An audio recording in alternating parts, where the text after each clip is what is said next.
Why is it so hard to get the nutrients we need out of the food that we get these days? Well, one, it depends on where you're shopping. But if you're shopping in a conventional grocery store and buying non-organic produce, for instance, or meat and dairy for that matter, it's due to soil depletion and the way we raise the animals, what they eat. So, there's a study that came out. I'm writing a book right now. And one of the things I'm getting into in one of the chapters is soil depletion today.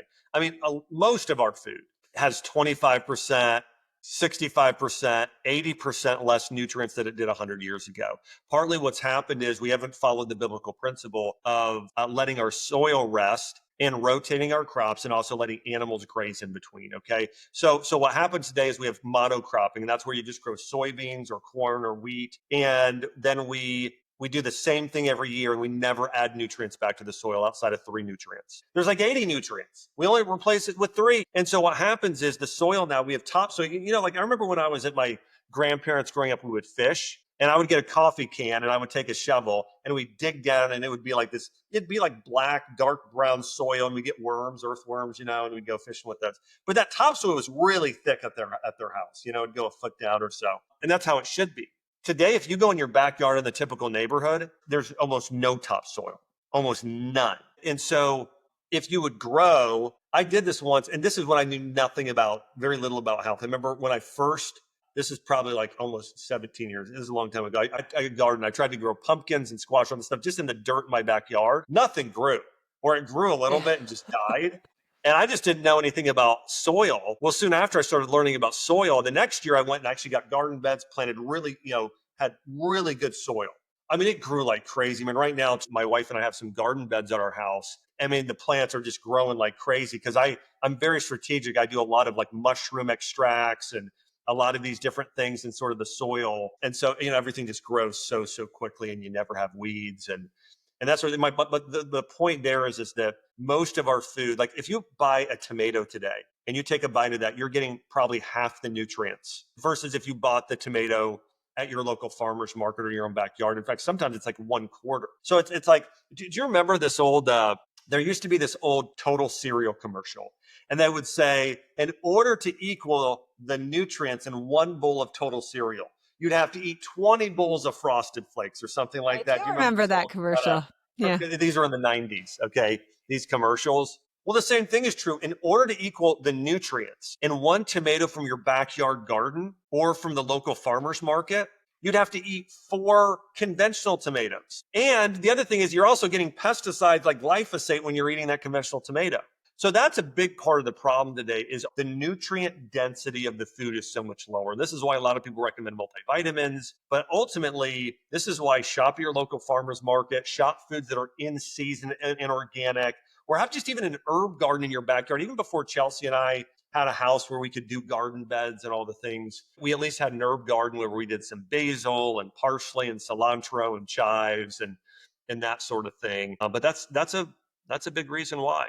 And here's the thing, if we So followed the biblical principles, we wouldn't have any of these issues. All food would be nutrient dense. And so because of this, when you do your own products and supplements, soil is a big part of it. Talk a little bit about your background in that and what you do. Well, myself and one of my best friends and business partners too, Jordan Rubin, we own 4,000 acres in Missouri and another 150 in Tennessee. And we grow our own herbs. In fact, on our 150 acres in Tennessee, we have a lot of greenhouses. And we grow a lot of, some you've heard of, some you haven't. We grow Schisandra, we grow holy basil, we grow like 50 things. We grow golden turmeric, blue turmeric, and green turmeric. We grow ginger, we grow galangal, loads of herbs. Okay. We also grow a lot of berries. We grow goji berries, we grow mulberries, blueberry, blackberry, raspberry. So we do really a lot of things that are used as herbal medicine. And we actually have a 14-year study going with the Rodale Institute, where we're going through on our farm and seeing how far and deep we can build the topsoil back in the shortest period of time. But when we sent our last sample back, the people said, you need to do it again because we don't think this is correct because we built it back so fast. And part of it is us having the animals graze around there and they defecate. Like people are saying like animals are bad for the environment. They're not bad for the environment. They're amazing if you do it the right way. If they're just grazing the grass and defecating and urinating, they're helping you build more nutrient dense soil, which then goes into plants, which then goes into our own body. So, but it's really through following just biblical methods and ideas around something called permaculture, but it's a regenerative agriculture. Let's go in for a second. Shashandra, that is, people have been talking about it a lot, but what is that used for? What are you using it for? Yeah, so Shisanda is a berry. It's known in Chinese medicine to be the only food that has all 5 flavors. So it's bitter, it's sour, it's umami, it's sweet, and it's salty, all 5. So it's known as a harmonizer too, but it has these amazing action on the body. It's typically used as a immune booster and a liver support. So it supports the liver and it supports the immune system.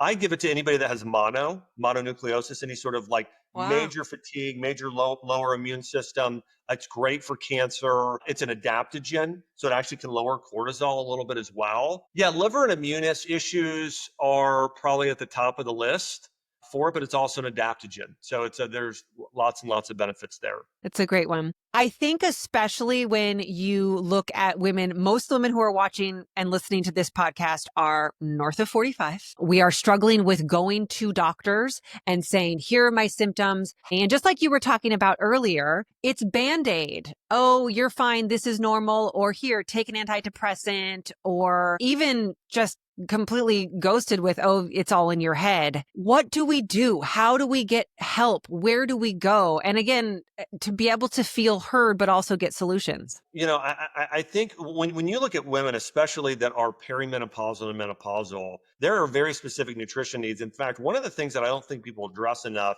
is the nutritional needs between men and women.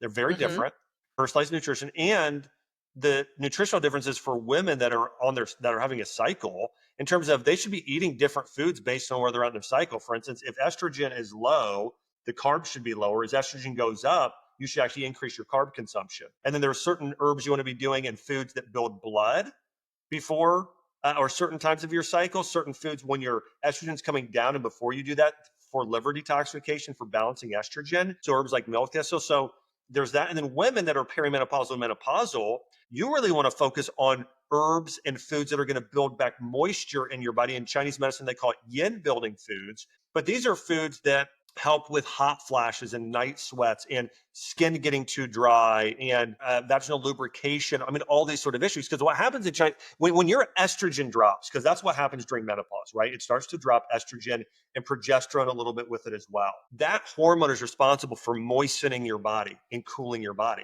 This is why you get hot flashes, is your body now isn't as supported at cooling itself. So you get these hot flashes because estrogen's low. But you can fix that with food. In fact, do you know in Japan, less than 25% of women have any menopausal symptoms at all? Almost none.